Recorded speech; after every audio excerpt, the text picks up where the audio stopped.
찬양의 이유, 찬양의 능력, 이제 마지막 시간입니다. 지금은 어느 때입니까? 지금은 엘리야 때처럼 주의 말씀이 선포되어지는 때입니다. 지금은 어느 때입니까? 주의 종 모세의 때와 같이 하나님의 약속의 말씀, 언약이 성취되어지는 때입니다. 지금은 어느 때일까요? 에스겔의 환상처럼 우리에게 생명이 살아나는 귀한 시간들입니다. 마지막 오늘입니다. 지금은 어느 때입니까? 주의 종 다윗의 때와 같이 예배가 회복되어지는 때입니다. 여러분들에게 하나님의 귀한 말씀이, 언약이, 생명이 무엇보다도 우리의 삶의 예배가 회복되어지는 귀한 역사가 저와 여러분들에게 있기를 주님의 이름으로 축복합니다. 예배하지 못했던 다윗이 예배하기 시작했습니다. 찬송하지 못했던 다윗이 찬송하게 되었습니다. 못하던 그것을 어떻게 그는 할 수 있었을까요? 가만히 보니 예배 드리는 그 예배의 발걸음에 발목이 붙잡혀 있었고요, 하나님을 향하여서 찬송하는 그 입이 어느새 나도 모르는 사이에 가리워져 있었어요.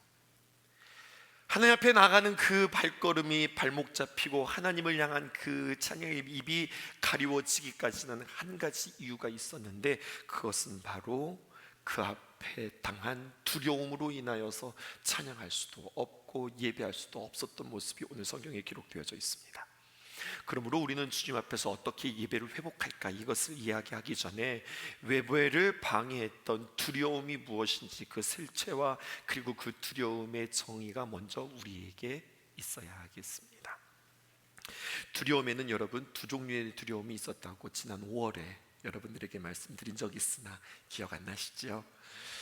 두려움은 두 가지 두려움이 있어요. 그것은 바로 무엇이냐면 확실한 대상이 우리 앞에 있게 되어지는 거죠. 그 두려움이 대상이 내 눈앞에 너무나도 선명하게 보이는 거예요. 그러면 이 두려움은 우리에게 또 다른 말, 공포라고 그렇게 이야기합니다. 근데 두려움이 우리에게 선명하게 보이는 것 뿐만 아니라 두려움이 우리에게 보여지지는 않지만 막연한, 하지만 모호한 두려움이 우리에게 있는 거예요. 이것을 이 두려움을 우리는 불안이라고 그렇게 이야기합니다. 그러니까 두려움이 공포가 되어질 수도 있고요, 두려움이 우리 안에 불안이 될 수도 있고요. 좀 더 구체적으로 생각해 볼까요? 사진 하나 띄워주시죠. 여러분, 이 사람 아세요? 유명한 종합 격투기 선수입니다. 러시아 사람인데 표도르 예멜리아 예코입니다. 멘코라고 했는데 예코가 아마 맞을 거예요. 이 사람의 이름 앞에는 언제나 수식어가 붙는데요, 이런 수식어가 붙는데요. 종합 격투기의 황제, 격투기의 황제 표도르. 조금 이제 익숙해지시죠? 한 10년 전 사람이었던 것 같아요. 한 기자가 인터뷰를 하면서 이 표도르에게 이렇게 물었다지요. 당신 진짜 세상에서 제일 싸움 잘하는 사람인데 당신에게도 두려움이 있습니까? 당신에게도 무서운 것이 있는 거예요? 물어봤더니 이 표도르가 인터뷰에서 이렇게 답했답니다. 네, 저도 두려운 게 있습니다. 아니, 세상에서 싸움 제일 잘하는 당신이 두려움이 있다고요? 예, 있습니다. 다른 건 아니고요, 내 사랑하는 가족들에게 무슨 일이 생길까 봐 그것이 두렵습니다. 그렇게 이야기했다는 거예요. 그런데 여러분, 한번 잘 생각해 보세요. 지금 표도르 앞에 두려움의 대상이 떡하니 나타났습니까? 두려움의 대상이 있습니까? 아니, 조금 더 구체적으로 지금 그래서 이 표도르의 가족들에게 지금 무슨 일이 일어났다는 거예요? 그건 아니거든요. 일어나지 않았어요. 표도르, 격투기의 황제인 그가 두려워하는 것이 있으니 가만히 보았더니 일어난 일에 대하여서 두려워하는 것이 아니라 일어나지 않은 일에 대하여서 일어날지도 모른다고 하는 그러한 두려움이 그에게 있더라는 거예요. 또 하나 물어볼까요? 다른 에피소드입니다. 젊은 남자 청년들에게 물어봤어요. 세상에서 제일 두려운 게 뭐냐고. 그랬더니요, 사진 띄워주실까요? 물어보면 여러 가지 두려운 게 있지만 군대 가는 거 제일 무섭다고, 군대 가는 거 제일 두렵다고 그렇게 이야기해요. 그래서 그런지 요즘 엄마들은요, 아들 군대 보내지 말고 남편 다시 보내자, 뭐 그렇게 이야기하려고 그래요. 아들 보내지 말고 우리 남편 다시 보내자. 여러 가지 많은 의미들이 그 안에 담겨져 있는 것 같은데, 근데 왜 남자들이, 우리 젊은 남자 청년들이 왜 군대 가기를 두려워하고 무서워할까요? 이유는 딱 한 가지입니다. 그것은 바로 무엇이냐면 이들이 군대를 안 가봐서 그렇습니다. 군대 갔다 온 사람들한테 물어보세요. 군대가 무섭냐고. 군대가 무섭다고 얘기하지 않아요. 군대는 무서운 곳이 아니라 군대는 가기 싫은 곳이라고 그렇게 이야기하죠. 두려운 것과 가기 싫은 것, 이건 너무나도 다른 부분 아닐까요? 이유는 뭐라고요? 경험해보지 못하였으니 막연히 두렵고 무섭다고 하는 거예요. 자, 보십시다. 격투기의 황제 표도르에게도 물어봤고 또 젊은 남자들에게도 물어봤다면, 이제 제가 여러분들에게 여쭤보려고요. 여러분들에게 있어서 가장 두렵고 가장 무서운 것은 무엇일까요? 한번 생각해 보세요. 아니, 그거 말고 더 근본적인 거, 더 무서운 거, 우리의 인생의 실존에 있어서 가장 두려운 게 여러분들 뭐라고 생각하세요? 많은 이야기들이 있겠지만 누구나 다 무서운 것을 이야기해보라고 하면 아직 우리가 경험해보지 못한 죽음, 이것이 가장 두려운 것이라고 우리 모두가 다 한 입으로 이야기하지 않을까요? 여기에도 한 가지의 공통점이 있죠. 우리 모두는 살아있기에 아직 죽음을 경험해보지 못했기에 그것에 대한 막연한 두려움이 우리에게 있다고요. 근데 혹시 이렇게 이야기하지는 않을까요? 죽은 사람이 와서 우리에게 이야기하는 거예요. 아, 죽는 거 보니까 그거 별거 아니더라고요. 그거 별거 아니에요. 그냥 이렇게 살아있다가 그냥 현관문 딱 열고 천국 들어가는 거예요. 걱정하지 않아도 돼요라고 이야기하지는 않을까요? 여전히 그럼에도 불구하고 그것이 우리에게 이렇게 딱 와닿지 않는 이유는 그렇게 죽었다가 살아난 사람을 우리가 아직 만나보지 못해서 그렇다고 하는 거죠. 그런데 여러분, 중요한 게 있어요. 결국 두려움이라고 하는 것은 우리들이 맞닥뜨린 실체에 대한 두려움이 아니라 많은 부분 아직 일어나지 않은 일들에 대해서 우리가 걱정하고 두려워하고 있다, 이 두려움의 상당 부분을 차지하고 있다, 우리가 지금 이렇게 이야기하고 있는데, 그런데 그래서 내가 걱정하면서 살아가냐 두려워하면서 살아가냐, 이거보다 더 중요한 문제 하나를 우리는 맞닥뜨리게 되어져요. 그것은 바로 무엇이냐면 두렵고 걱정하는 것, 그것이 아니라 두렵고 걱정하는 것으로 인하여서 우리가 지금 누려야 할 행복과 평안과 그리고 기쁨들이 어느 순간 싸그리 다 송두리째 빼앗겨져 버린다는 사실이에요. 근데 여러분, 우리에게 이렇게 기쁨과 풍성한 삶과 평안들이 빼앗겨지는 것으로 끝나는 것이 아니라, 여러분, 이렇게 되어지면 점점 어떤 현상들이 나타나냐면 우리는 더욱더 움츠러들어서 하나님께로 더 가까이 나가기보다 하나님으로부터 점점 더 멀어지게 되어지고, 하나님으로부터 점점 멀어지게 되어지면 이게 도미노 현상처럼 착착착 넘어가기 시작하는데 결국에는 예배까지 다 무너지더라고 하는 이야기예요. 성경은 우리에게 두려움에 대하여서 바르게 정의하라고 도전하고 있습니다. 두려움은 그 두려움 배후에 감춰진 실체가 있다는 거예요.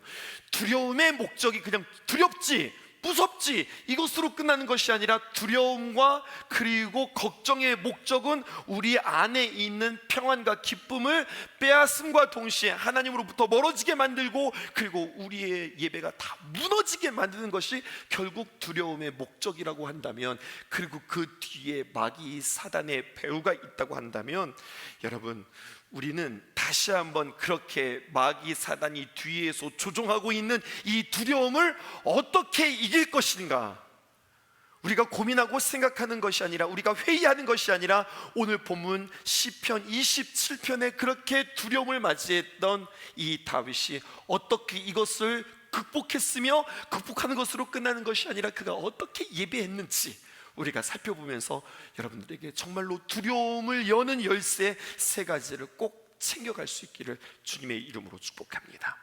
먼저 그 열쇠를 드리기 전에 시편 27편의 구조를 여러분들에게 설명드리고 싶어요. 이 시편 27편은 믿음의 선포, 그리고 간절한 기도가 계속해서 이렇게 교차하면서 등장하고 있습니다. 설명드릴게요. 1절에서부터 3절은 믿음의 선포입니다. 그리고 4절은 다윗이 기도하고요, 또다시 5절부터 6절에 믿음의 또 한 번의 선포가 있습니다.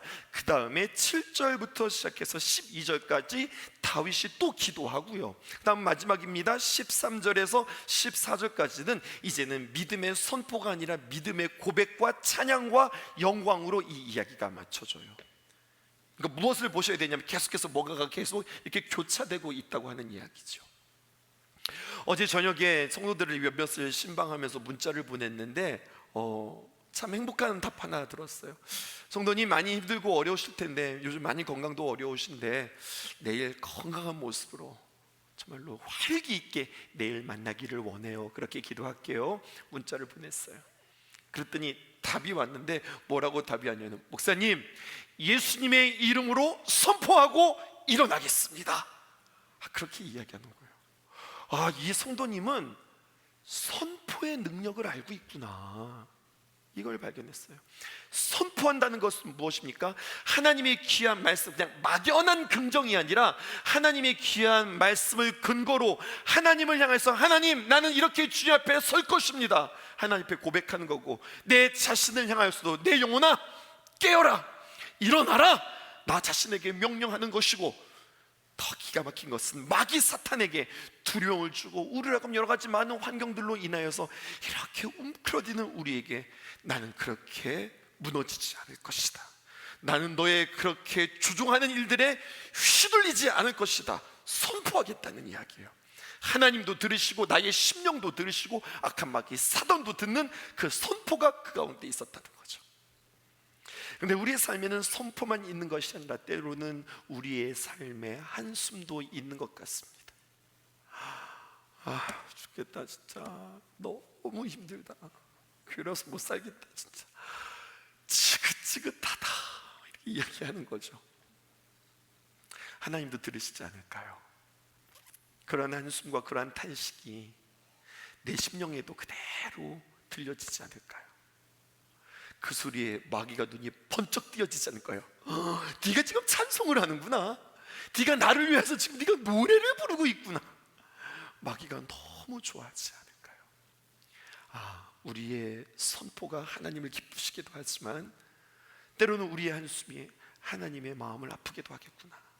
우리의 선포가 마귀 사단을 두려워하게도 하겠지만 때로는 우리의 어떤 언행 심사가 마귀를 기쁘게도 하겠구나, 이것들을 생각해 보는 거죠. 자, 오늘 다윗이요, 이 선포의 능력을 알아 주님 앞에 선포하고 기도하고, 기도하다가 또다시 선포하고 또 기도하고, 이것들이 계속해서 반복하고 있는데요, 그 가운데 한 대목을 여러분들에게 딱 떼어볼까요? 7절 다윗의 기도를 보십시다. 그가 이렇게 기도합니다. 여호와여, 내가 소리내어 부르짖을 때에 들으시고 또한 나를 긍휼히 여기사 나에게서 응답하소서. 하나님 앞에 기도합니다. 이 기도의 문장도 우리가 중요하지만 이렇게 기도하는 다윗의 심경은 어떤 것 같으세요? 그가 그렇게 주님 앞에 기도할 때 그는 많은 두려움과 걱정과 염려 가운데 있지 않을까요? 그런데 또 하나를 보십시다. 바로 이어서 7절이었는데 8절 지나 9절에 보니까 그가 이렇게 고백합니다. 주의 얼굴을 내게 숨기지 마시고 주의 종을 놓아여 버리지 마소서. 주는 나의 도움이 되셨나이다. 나의 구원의 하나님이여, 나를 버리지 마시고 나를 떠나지 마소서. 이것도 기도거든요. 그런데 여러분, 이 9절에 이르러 이 시인의 심경, 이 마음은 앞에서 있었던 7절의 마음과는 조금 다른 것 같죠. 여전히 하나님 앞에 도움을 구하고 있지만 그의 마음은 뭔가 이제 좀 힘이 들어간 것 같고 확신이 있는 것 같고 하나님을 기대하며 하나님을 의지하며 하나님 앞에 지금 부르짖고 있는 모습인 것 같아요. 여러분, 다윗의 마음이요, 지금 왔다 갔다 하는 거예요. 하나님 앞에 기도하고는 있지만 근심 가운데 기도하기도 하고요, 또 기도하고 있는데 뭔가 힘을 얻어서 막 기도하기도 하고요, 낙심했다가 믿었다가 흔들렸다가 또 다시 한번 제자리를 찾았다가 이 마음들이 왔다 갔다 하네요. 왜 그럴까요? 지금 다윗이 왜 이렇게 지금 정신이 없는 걸까요? 이유는 한 가지예요. 다윗이 논리가 없어서 다윗이 마음이 지금 왔다 갔다 하는 것이 아니라, 여러분, 다윗이 그렇게 될 수밖에 없을 정도로 다윗은 지금 너무 힘들고 너무 어려운 고통을 만나고 있습니다. 언제나 텍스트에는 그 배경이 되어는 컨텍스트가 있잖아요. 문장에는 그 문장이 표현되어지기까지의 배경이 있잖아요. 시편 27편의 배경이 있어요. 그것은 바로 무엇이냐면 그의 아들 압살롬이 쿠데타를 일으켜서 그가 지금 성전에서, 그의 성에서 도망가고 있는 상황입니다. 여러분, 두려움도 두려움이지만 지금 그에게는요 더 복잡하고 어려운 마음들이 그를 지금 엄습하고 있습니다. 원수가 생겼는데 저 원수가 저 블레셋 땅의 골리앗이 원수가 아니라, 여러분, 원수가 지금 어디에 있는 거예요? 우리 집 안에 있는 거예요. 원수가 누굽니까? 내가 그토록 사랑했던 내 아들이 나를 향하여서 지금 대항하면서 내가 그 아버지의 자리를 찾겠다고 지금 아들이 아버지를 대적하면서 지금 들고 일어서는데 그 아버지를 죽이겠다고 하니, 여러분, 이것은 어려운 상황을 뛰어넘어 얼마나 비참하고 그의 마음 가운데 얼마나 큰 배신감과 수치심이 그 마음 가운데 있었을까요? 원수가 아니라 아들에게 쫓겨서 내가 사냐 죽냐 이러고 있는데 그 마음이 얼마나 많이 무너질까요? 게다가 자신의 생명을 예측할 수 없는 상황이라고 하는 거죠. 그런데 여러분, 중요한 것은요, 그의 상황은 어쩌면 그의 인생 가운데 가장 바닥을 치는, 그가 만난 문제는 그로 하여금 정말로 힘들게 하는 가장 바닥을 치는 상황이라고 한다면, 그래서 그가 만난 모든 일들이 이런 말 있죠. 총체적 난국이라고. 뭐 어느 것 하나 도움을 주는 것 없이 모든 것들이 지금 가장 힘든 시간인데, 여러분, 근데 주의해 보세요. 집중해 보세요. 그런데 그 문제를 만나고 있는 이 다윗의 영적 상태는 최고점을 찍고 있었다는 이야기입니다. 오늘 이 이야기가 있기까지 성경을 조금만 전으로 거슬러 올라가 보면 다윗 왕이 말이에요, 그의 영적인 상태도 왔다 갔다 하고 있었는데 어떤 상황이었냐면 자신의 부하 우리야 말입니다, 우리야 장군의 아내 밧세바를 범해놓고 아무것도 모른 척 살아가다가, 그러다가 나단 선지자의 책망을 통하여서 그가 자신의 죄악을 깨닫고 그가 엎드려 부복하며 하나님 앞에 기도하며 회개하는 이야기들이 성경에 기록되어져 있어요.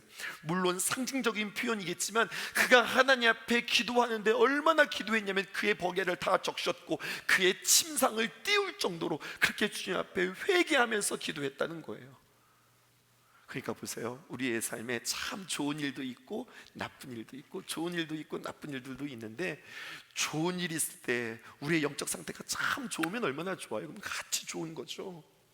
근데 좋은 일이 있음에도 불구하고 우리의 영적인 상태가 바닥을 칠 때가 있어요. 여러분, 그럼 이건 좋은 게 아니에요. 그런데 여러분, 거꾸로 이야기도 되는 겁니다. 지금 다윗의 삶이 가장 바닥을 치고 있어요. 그런데 바닥을 치고 있는데 그의 영적인 상태는 가장 고점을 찍고 있어요. 그럼 이게 나쁘지 않다는 거예요. 상황은 지금 정말로 나쁘지만 그의 영적인 상태가 지금 고점을 찍고 있기 때문에 그는 얼른 빨리 이 모든 문제를 해결할 수 있고, 오히려 이것들은 치고 하나님 앞에 올라갈 수 있는 기회가 되어질 수 있다는 거예요. 영적인 그래프와 우리의 삶의 문제의 그래프가 만날 때, 여러분, 이러면 진짜 안 되는 거예요. 삶의 어려움도 만났는데, 그런데 나의 영적인 상태도 바닥이다.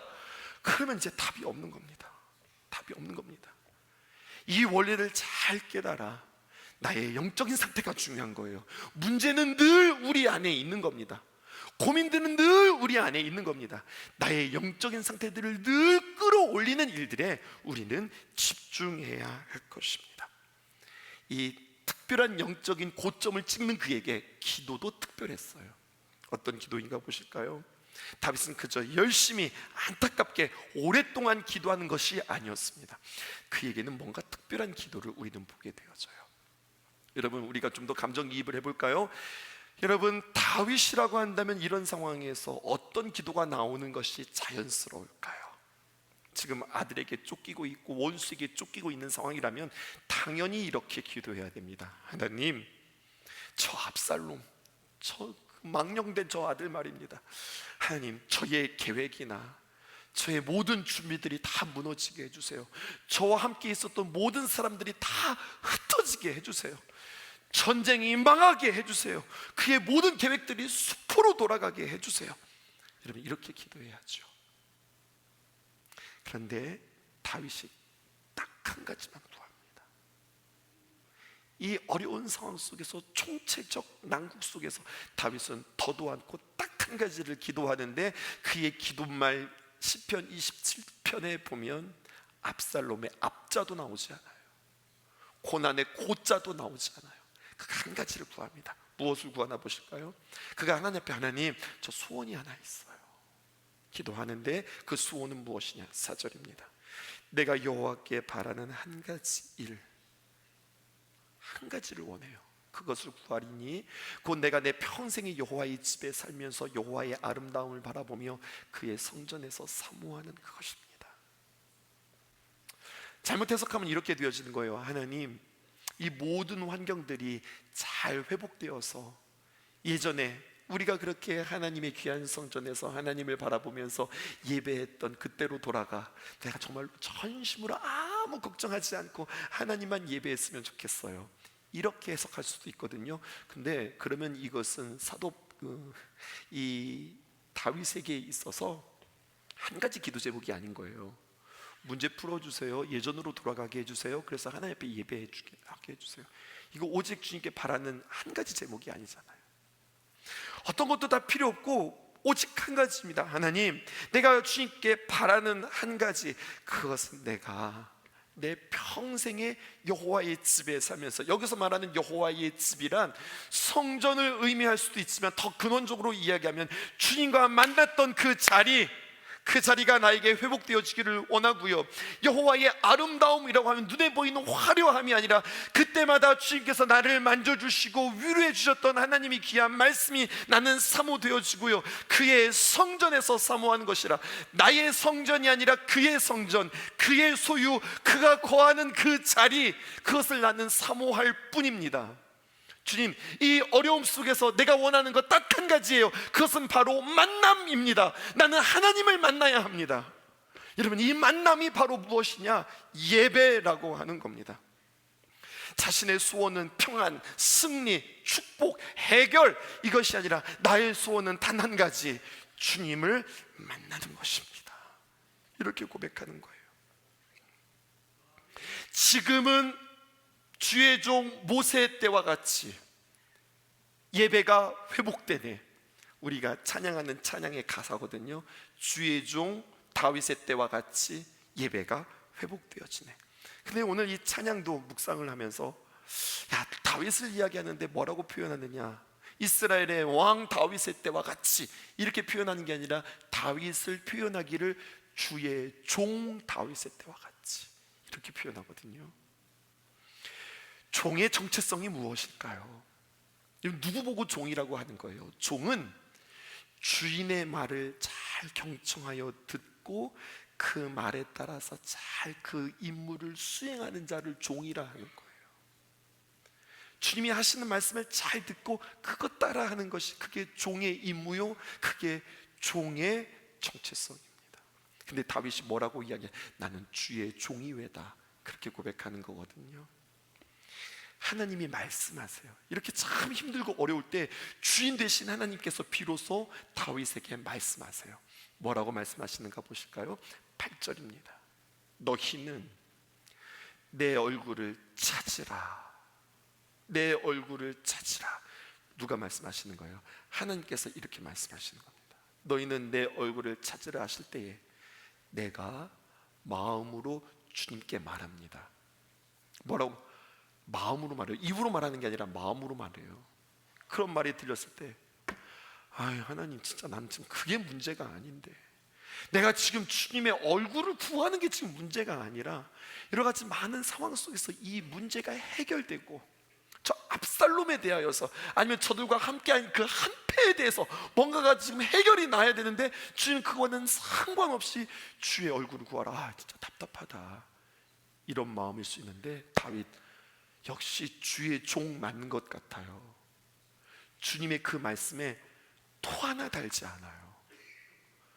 너는 내 얼굴을 찾으라 하실 때에 내가 마음으로 주께 말하되 여호와여 내가 주의 얼굴을 찾으리이다. 뭐가 더해지지도 않고 뭐가 덜해지지도 않고, 그 어려운 시국에, 그 어려운 환경에 하나님께서 정말 내가 기대하지 않은 답이 나에게 딱 들어왔는데, 하나님 어떻게 하면 좋아요? 하나님 내가 주님 만나기를 원합니다. 주님을 간절히 사모하고 있는데 내 얼굴을 찾으라, 그 말에 아무 말도 하지 않고 아멘, 내가 주의 얼굴을 찾으리이다 라고 고백하는 다윗, 진짜 주님의 종이에요. 여러분, 이것을 통하여 우리는 예배 회복 세 가지의 열쇠를 이제 하나하나씩 여러분들에게 쥐어드리려고 합니다. 첫 번째, 여러분, 그러므로 우리가 두려움에서 떠나 예배에 회복하고 주의 얼굴을 구하는 것은, 그것은 하나님이 나에게 어떤 분인지 무엇부터 하시는 거예요? 선포부터 하는 겁니다. 시편 27편 1절에 보니까요, 이 두려움 가운데서 여호와 하나님을 기억하고 선포한다고요. 무엇을 선포한다고요? 여호와 하나님을 선포한다고요. 우리도 마찬가지예요. 하나님 앞에 와서 제일 먼저 우리가 기도할 때에 어떻게 하는 겁니까? 여러분, 이것이 우리에게 일상의 습관처럼 주님을 부르지 않기를 주님의 이름으로 축복합니다. 주님을 부르라 라고 이야기할 때, 하나님 아버지, 사랑이 많으신 하나님, 살아계신 하나님, 오늘도 역사하시는 하나님. 근데 이것이 그냥 우리에게 관용 어구처럼, 기도는 원래 이렇게 시작하는 거야, 이것이 아니라 주님이 나에게 누구신지 선포하고서 시작하는 거예요. 여러분, 기도를 어떻게 시작하십니까? 그것이 우리 주님을 향한 나의 선포인 것입니다. 살아계신 하나님, 나를 여전히 사랑하시는 하나님. 때로는 우리가 주님 앞에 고백합니다. 우리가 주기도문을 통하여서 배웠죠.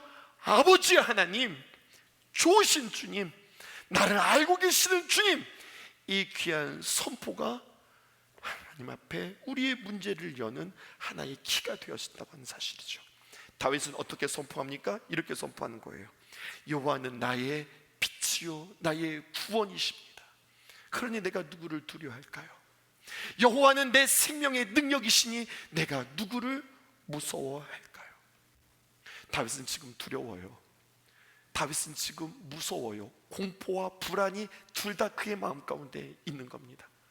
그렇지만 그는 고백하는 거죠. 불안과 공포 속에서 여호와는 나의 빛이요 나의 구원이십니다. 여호와는 내 생명의 근원, 능력 되십니다 라고 고백하는 겁니다. 사진 하나 준비했어요. 막타워라고 여러분들 혹시 아시는지요? 인간이 가장 공포를 느끼는 높이가 11m에서 13m라고 합니다. 그거보다 더 높아지면 인간은 아예 포기해버리고요, 그거보다 좀 낮으면 요거는 좀 그래도 뛸만한데, 이런 생각이 있다는 거예요. 근데 사람에게 있어서, 물론 다 사람마다 다 다르겠지만 평균적으로 사람이 두려움을 느끼는 그 높이는 11m에서 13m 높이라는데요. 그러니까 그것을 잘 알아서 막타워를 세우는데 높이가 약 11m에서 12m의 높이를 딱 세웁니다. 그리고 훈련 조교는 이야기하는 거죠. 뛰어내리는 그러한 훈련을 훈련병들에게 시키는 거죠. 군대 다녀와 보셨죠? 아니면 TV에서 보셨죠? 언제 뛰어내려! 이렇게 이야기하지 않고 뛰어내리기 전에 몇 가지 예비 훈련들이 있는데 이런 것들 합니다. 자, 지금부터 전방에 함성 5초간 발사! 소리 질러죠. 뛰어! 그리고서 뛰라고 하지 않아요. 한 가지 또 해요. 뭐를 하냐면요, 글쎄요, 옛날 얘기라서 벌써 군대 다녀온 지 25년이나 되어서 요즘은 어떻게 하는지 모르겠습니다만, 여러분 이런 거 해요. 뭐냐면 조교가 물어봐요. 뛰어내리는 훈련생에게 애인 있습니까? 예, 있습니다. 진짜 있습니까? 예, 애인 있어요. 중요하니까 울리는 거예요. 예, 있습니다. 자, 그러면 애인 이름 불러봅시다. 그러면 뭐 은주야! 하고서 뛰어내리는 거예요. 근데 신기한 일이 있어요. 뭐냐면요, A는 분명히 은주인데 늘 편지도 보내고 면회도 오고 선물도 갖다 주고 A는 운주 맞는데 두려움 속에서 정말 이름을 부르고 뛰어내리는 사람은 은주야가 아니라 엄마! 하고서 뛰어내린단 말이죠. 여러분, 이게 무슨 일일까요? 그런 거 아닐까요? 우리의 삶 속에서 정말 두렵고 정말 어려운 일들을 만날 때 부르는 이름은 따로 있더라는 이야기죠. 뭐예요? 학습되었다고 할 수 있지 않을까요? 여러분, 이렇게 한번 생각해 보세요. 하나님을 부르는 것, 또 힘들고 어려울 때 하나님 앞에 기도하는 것 모르는 성도들 없어요. 근데 중요한 것은 무엇이냐면 하나님을 부르고 하나님을 찾음에 있어서 이것이 우리에게 학습되어지고 그 누군가에 의하여서 배움이 되었다면 그것은 우리에게 결코 현실이 될 수 없습니다. 어려움과 문제를 만날 때 주님의 이름을 부를 수 없어요. 누가 부를 수 있는 줄 아세요? 들어서 배워서 그렇게 우리가 주님을 부르는 것이 아니라 진짜 부르는 사람은 주님을 만난 사람이 부를 수 있어요. 그래서 주님을 아는 단계에서 더 나아가 주님을 경험할 수 있는 여러분들 되셔야 합니다. 성경은 우리에게 이렇게 도전하고 있습니다. 하나님을 아는 것에서 그치지 말고 그 하나님을 맛보아 경험하라고요. 2000년 기독교의 역사 가운데 하나님을 아는 것이 아니라 하나님을 만나기를 갈망했던 사람들이 참 많이 있어요. 하나님 앞에 무릎을 꿇었던 수많은 사람들이 있어요. 그리고 그들은 기도했어요. 하나님, 내가 하나님을 들었는데요, 하나님에 대한 소식을 들었는데요, 내가 그 하나님 나도 저 사람처럼 만나게 해주세요. 나도 그 하나님을 경험할 수 있도록 도와주세요. 하나님, 나도 그 하나님을 들어서 아는 것이 아니라 맛보아 알기 원합니다. 하나님 앞에 간절히 간구하며 기도했던 사람들이 있어요. 그리고 그렇게 기도하고 하나님을 만난 사람들이 있어요. 그리고 이 약속의 성취는 저의 이야기가 아니라 하나님의 약속의 말씀입니다. 예레미야 29장 11절에서 13절을 볼까요? 여호와의 말씀이니라. 너희를 향한 나의 생각을 내가 아나니 평안이요 재앙이 아니니라. 너희에게 미래와 희망을 주는 것이라. 너희를 향한 나의 생각 내가 알고 있어. 내가 너희를 향한 생각이 있어. 그건 뭔 줄 알아? 평안이야, 재앙이 아니야. 너희에게 미래, 그리고 내가 너희들에게 희망을 주는 것, 이것이 나의 생각이란다 말씀하세요. 그리고 이어지는 말씀이 있습니다. 우리에게 암송해야 할 말씀입니다. 12절, 너희가 내게 부르짖으며 내게 와서 기도하면 내가 너희의 기도를 어떻게 한다는 겁니까? 들으실 것이요, 너희가 온 마음으로 나를 구하면 나를 찾을 것이요 나를 만나리라. 할렐루야. 하나님의 말씀이에요. 내가 아는 게 아니라 너희들이 전심으로 하나님을 찾고 그리고 만나기를 구하면 너희들은 찾아지고 만나게 되어질 것이라는 거예요. 저 하나님을 만났어요. 제가 하나님을 경험했어요. 그 하나님의 놀라운 은혜들을 맛보게 되었어요. 그 이야기들에 대하여서 와 좋겠다, 저 사람 하나님 만났구나, 대단하다, 이런 것이 아니라 오늘 성경의 말씀에 내가 부러워하지 말고 그 이야기를 듣는 내가 온 마음으로 구하면 내가 나를 찾을 것이요 내가 나를 만나리라.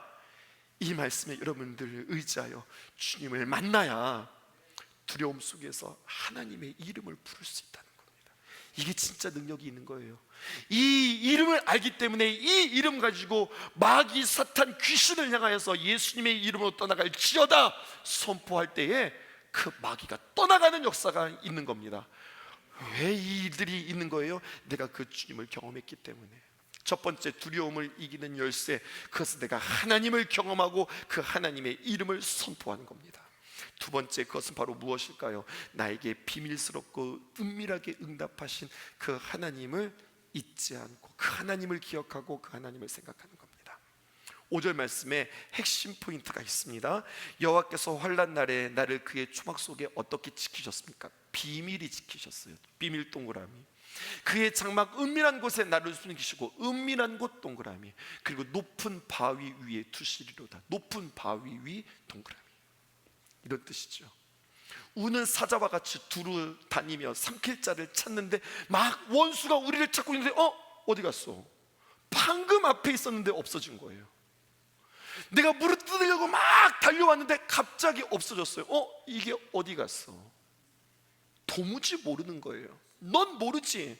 원수야, 넌 모르지. 압살롬, 넌 모르지. 하나님이 놀라운 계획이 있다고 하는 사실을. 하나님이 어떻게 하십니까? 나를 그의 초막 속에 비밀스럽게 지켰어요. 주님께서 장막 은밀한 곳에 나를 숨기셨어요. 여러분, 네 발 달린 짐승, 우리 승냥이 떼, 이런 것들, 맹수들을 생각해 보십시다. 네 발 가지고서 막 앞을 두리번거리면서 찾고 있는데, 여러분, 그렇게밖에 볼 수 없는 거죠. 우리 하나님은 어떻게 했는데요? 우리를 딱 들어서 높은 곳 위에다가 착 올려놨으니 자신의 시야 가운데는요 전혀 보이지 않는 거죠. 아니, 보았다 할지라도 그 위를 올라갈 수가 없는 거예요. 하나님께서 그렇게 우리를 보호하신다는 그런 뜻이죠. 무슨 뜻일까요? 지금 다윗이 이 시를 쓸 때는 언제라고요? 참 고통스럽고 수치스럽고 힘든 그때에 그는 무엇을 생각하는 겁니까? 저 압살롬이 왜 저럴까? 저의 마음을 어떻게 바꿀 수 있을까? 이 문제의 해결의 비법은 무엇일까? 이것이 아니라 그는 오직 한 가지만 생각합니다. 하나님만 바라보고, 그 옛날 내가 참 힘들고 어려운 순간들이 있었는데 아무도 몰라요. 우리 아내도 모르고 내 친구도 모르고 애인도 몰라요. 아무도 몰라요. 하나님과 나 사이에 내가 참 힘들고 어려웠던 순간들이 있었는데, 그때 하나님이 그때 나를 이렇게 피하게 해주셨지. 그때 나를 이렇게 도와주셨어. 아니, 그 말도 안 되는 일들이 나에게 일어났었지. 그렇게 하나님과 나 사이에 하나님의 은밀함, 하나님의 비밀, 하나님께서 나를 높은 곳에 건져주셨던 그 기억들이 내 안에 있을 때에 우리는 그 두려움에서 함몰되어지지 않는 겁니다. 다윗은 그 유명한 시편 23편에서 그는 고백하지요. 내가 사망의 음침한 골짜기를 다닐지라도 해를 두려워하지 않는 것은 주께서 나와 함께 하심이라. 이 기억이 있는 겁니다. 가장 중요한 마지막 키 여러분들에게 드릴까요? 첫 번째 키는 무엇이었습니까? 내가 하나님을 경험하고 하나님의 그 능력을 선포한다. 예수님은, 우리 주님은, 우리 하나님은, 우리 성령님은 나에게 이런 분이시다 선포하고요. 두 번째, 우리의 삶 속에서 하나님께서 나를 도우셨던 은밀하고 그리고 비밀스러운, 그리고 하나님의 기가 막힌 구원들을 우리는 생각하고요. 마지막 세 번째, 그것은 무엇이냐면 하나님을 만나는 하나님의 전을 향하여서 찾아 나와 그곳에서 하나님을 찬양하는 겁니다. 두려움이 우리 가운데 밀려올 때에 우리가 찾아야 되는 곳은 어디일까요? 오늘 성경은 우리에게 구체적으로 하나님을 만나는 그 자리라고 이야기해요. 여러 많은 자리가 있지만 여러분, 우리는 이곳, 이 예배의 자리에서 하나님의 귀한 말씀을 듣고 말씀으로 하나님을 만나고 있는 거 아닙니까? 그러면 말씀을 들으러 올 뿐만 아니라 문제 가운데 그 해결을 받으려고 할 때 이 성전으로 다시 한번 찾아 나오실 수 있기를 주님의 이름으로 축복해요. 우리 교회는 문이 열려 있는 교회입니다. 성전에 들어오실 수 있어요. 기도실에 들어가실 수 있어요. 정말 내가 마음대로 들어오길 원한다면 여러분, 우리 관리권사님한테 꼭 키 하나 받으셔서 그 키 가지고서 언제나 들어오실 수 있는 거예요. 언제나 성전은 열려 있어요. 힘들고 어려운 일들을 만날 때 기도해야 된다, 알죠? 근데 기도는 사실 잘 안 되거든요. 그런데 정신 차리고 그때 입을 푹 집어쓰고 집안에 누워있지 말고 침대에서 뒹굴지 말고 힘내서 여러분 성전을 찾으세요. 그리고 그 주님 앞에 부르짖으세요. 기도 안 될 거예요. 횡설수설할 거예요. 누구처럼요? 오늘 다윗처럼요. 좋았다가 슬펐다가 확신에 찼다가 의심에 찼다가 막 그럴 거예요. 때로는 그렇게 막 허둥지둥하면서 기도하는 것이 아니라 때로는 내가 억울해서, 내가 분해서, 내가 속상해서 내가 주님 앞에 기도하는데 주여! 라고 기도하는데 어찌 보면요 그 이야기가 죽여! 막 이렇게 들리는 그러한 고통의 몸부림의 함성일 수도 있겠어요. 그런 우리들의 모습을 보면서 지금 도대체 좀 주님의 전에 와서 뭐 하는 거냐 도대체? 너는 지금 기도를 하는 거니 아니면 악을 쓰는 거니? 너는 기도하겠다는 거야 아니면 한탄하겠다는 거야? 근데 우리 주님께서는 이렇게 우리에게 말씀하시지 않는다는 사실이에요. 그래서 우리 주님이 너무 좋으세요. 때로는 주님 앞에 우리 아버지기에 예의도 있어야 되겠고 좋은 태도도 있어야 되겠지만 내가 너무나 힘들고 내가 너무나도 아프고 내가 너무나도 어려워서 그냥 하나님 앞에 막 뒹굴 수도 있는데 그까지도 다 품어주시는 하나님이라고요. 그런데 중요한 것은 그렇게 우리가 탄식하고 주님을 향하여서 몸부림쳤는데 그러는 중에 우리의 기도와 우리의 생각과 우리의 태도들이 점점 바뀌어지더라는 이야기입니다. 시편이 모두 150편으로 되어져 있거든요. 그리고 이 시편에는 여러 가지 많은 장르의 시편들로 또다시 나누어져요. 감사시, 찬송시, 왕이 주님 앞에 나아갈 때 부르는 왕의 예배 노래, 대관식, 여러 가지 많은 다양한 종류들의 시가 있는데 그 가운데에서 탄식시, 탄원시라고 하는 시의 종류들이 있고 그것이 150편의 시편 중에서 약 70%를 차지해요. 그러니까 시편을 쭉 읽어보면요 깜짝깜짝 놀라는 이야기들이 많이 있어요. 너무 솔직하게 이야기하는 거죠. 저 원수가 밉습니다, 저 원수가 싫습니다, 이 정도가 아니라 더 심하게 가서 저 원수를 찢어 죽이세요, 없애주세요, 저 3대가 멸하게 해주세요, 무너지게 해주세요, 망하게 해주세요. 야, 저 하나님을 믿는 사람들이 이렇게 이야기할 수 있나 싶을 정도로 굉장히 거칠고 험하게 주님 앞에 이야기하는 모습을 보게 되어져요. 근데 주님은 뭐라고 말씀하십니까? 괜찮다는 거예요. 왜냐하면 그의 내용보다 그의 마음을 먼저 헤아려 주시는 주님이기 때문에 그래요.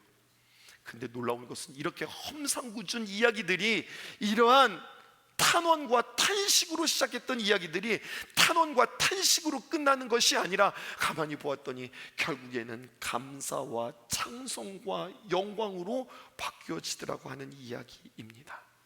여러분, 무엇을 이야기하는 걸까요?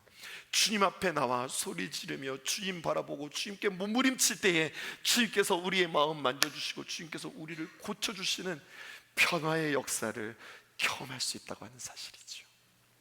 마지막 책 하나 여러분들에게 소개할까요? 다크 브로갑이 쓴 책입니다. 번역되었어요.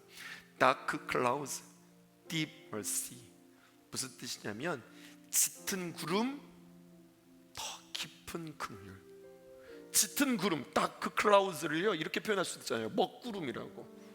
먹구름은요 비를 내리고 번개를 치고 정말로 심란하게 만드는 것이 먹구름인데, 근데 그것으로 걱정하지 말아요, 두려워하지 말아요. 그 안에 감춰진 더 깊은 긍휼, 하나님의 은혜, 여러분들의 눈을 뜨게 하는 한 방울의 안약이 있습니다. 잘 안 보이는데 주님께서 우리의 눈에 안약을 탁 떨어뜨려 주시는 거예요.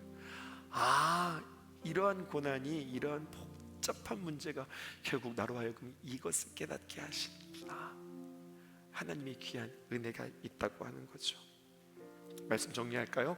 나는 누구입니까? 나는 누구입니까? 나는 하나님을 예배하는 예배자입니다.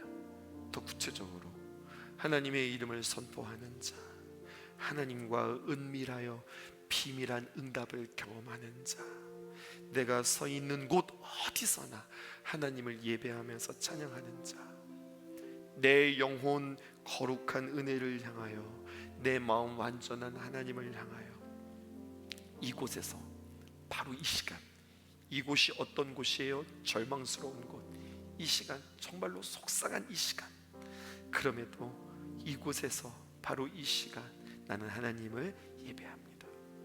무엇을 찬양하고 무엇을 노래할까요?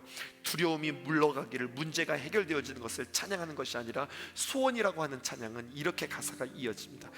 내 평생의 단 한 가지 소원, 그것은 문제 해결이 아니라 나는 주의 아름다움을 바라보며 사랑 노래하는 것, 나의 왕 되신 주님의 얼굴 구하며 그 사랑 안에 머물러 내가 주님 만나는 것, 예배의 회복, 이것이 나의 소원입니다.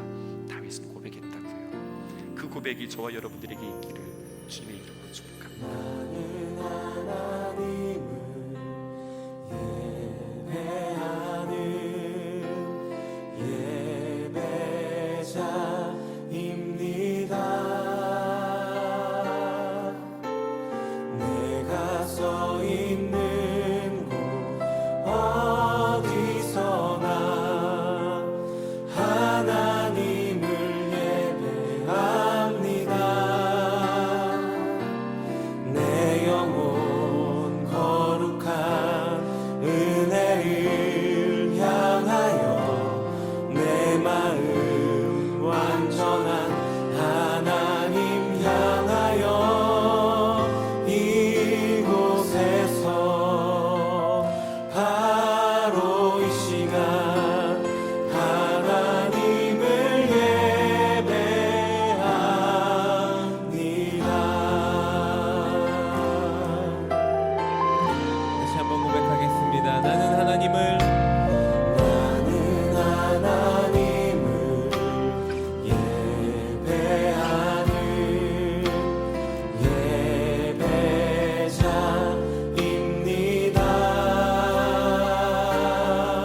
한번 처음부터 고백합시다. 나는 하나님을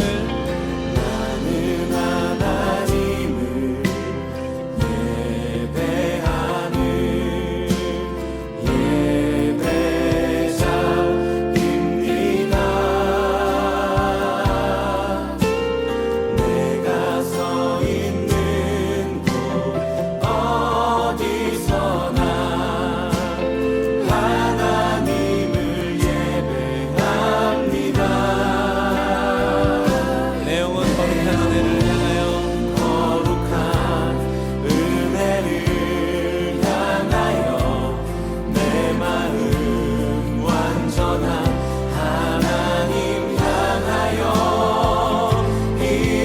이곳에서 바로 이 시간 하나님을 예배하는 내 영혼 거룩한 은혜를 향하여 내 영혼 거룩한 은혜를 향하여 내 마음 완전한 하나님 향하여 이곳에서 바로 이 시간 하나님을 예배하는 내 영혼 거룩한 은혜를 향하여 내 영혼 거룩한 은혜를 향하여 내 마음 완전한 하나님 향하여 이곳에서 바로 이 시간 다시 한번 우리의 마음과 우리의 고백을 나눠서 고백하겠습니다.